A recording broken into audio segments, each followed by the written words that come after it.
You see these? These are golden plates. Well, they're drawings of golden plates.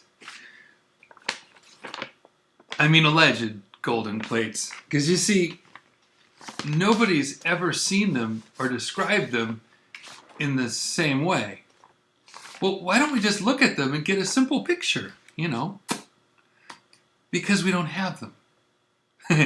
You see, Joseph Smith said that an angel named Moroni led him to a hill called Cumorah and a secret place on the hill, and there Joseph got golden plates, from which Joseph translated, whether the plates were with him or not, the Book of Mormon. They could only be seen by the eye of faith. That means that they're invisible to unbelievers. So where are the plates now? Well, these guys here say that Joseph gave them back to the angel Moroni. But Brigham Young and other people say that others said that either 2 or 3 or 4 people went back to the hill and went back to the place to put the plates back, or the cave opened up, or... Okay, they all agree on one thing. We don't have the plates anymore. So, how then do we have over 3,913 changes between 1830 and the present day in the Book of Mormon when we don't have any originals? Magic? Prophecy? Something else? Did you know Mormons believed all this? Well, did you know that Christians believe something almost as silly? Hi, I'm David Daniels from Chick Publications.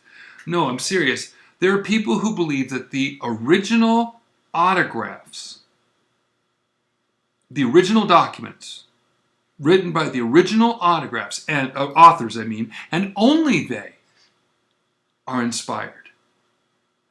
One brother calls those original autographs only. OAO.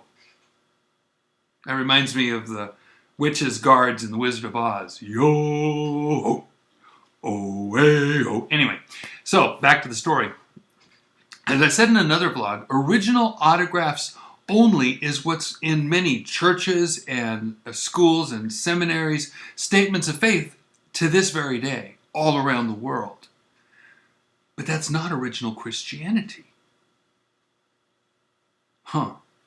No, you keep on hearing that those who believe that the King James is God's preserved words in English are some kind of a new movement, that these people who believe in preservation of the scriptures are something brand new, and that the people who believe in the original autographs only are the ancient preserved religion. Oh no, the opposite is true. You want proof?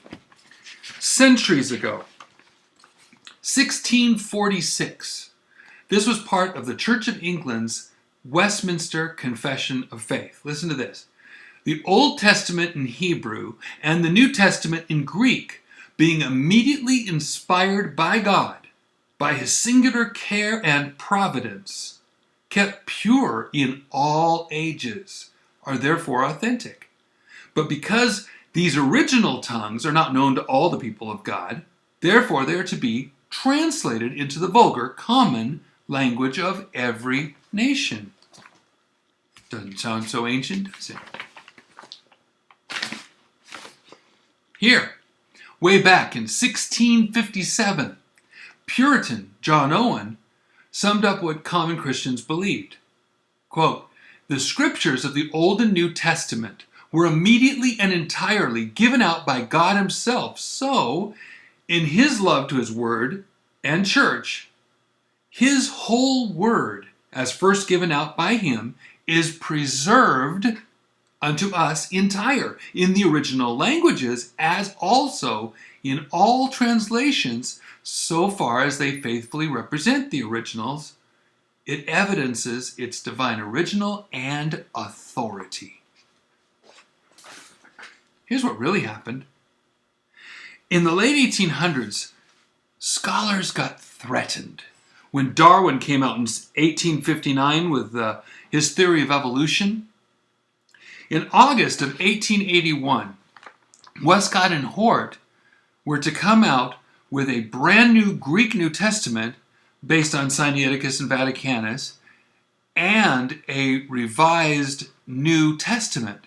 Just before that, in April of 1881, two Princeton scholars, Warfield and Hodge, modified the doctrine of inspiration and preservation. Listen to this. We do not assert that the common text, but only that the original autographic text was inspired. Wait a second. That's strange because, see, Paul told Timothy under inspiration in 2 Timothy chapter 3, verses 15 and 16. Here's a summary. And that from a child thou hast known the Holy Scriptures. Verse 16, all Scripture is given by inspiration of God and is profitable for doctrine, for reproof, for instruction, for correction. All Timothy had were copies. Those are the only Scripture that Timothy had. Hodge and Warfield didn't stand by faith in what God said in his Scriptures. They wrote a new definition of what they believed or what Scripture and inspiration are supposed to be. It's just the original autographs, they say, which we don't have. They might as well just be golden plates. But we do have the Scriptures. In Scripture, the word Scripture is used 53 times. One time in Daniel 10:21 and 52 times in the New Testament. And every single time, it's not referring to the autographs. It's referring to copies. I don't believe in OAO. I believe in God's providential preservation of His holy words. Providential. God provided preservation of His holy words. 1 Timothy 5, verse 8, it says, but if any provide not for his own, and especially for those of his own house, he hath denied the faith and is worse than an infidel. God says we must provide for our own family so we don't deny the faith. Will God not then provide for us His own faithfully preserved words? But starting in the 1800s, back then, a new group in Princeton did not believe in providential preservation and made that doctrine of OAO, original autographs only. So people like to make you think that our idea of the Bible being preserved is something new, but as you've seen, it's not. When they say Bible and Scriptures, they're referring to what? There's nothing to point to because it's not there. When I say I believe in the Holy Bible and the Holy Scriptures, I can point right to it. It's right here. It's in my hand. Like the people of old, I believe in God's providential preservation and that I have the same authority as the originals had because they were copied correctly and translated right. So the OAO people don't know it, but they're actually, I don't know, more like modified Mormons because they got nothing they can point to. Nothing but invisible originals and professors that they can trust. Which do you trust?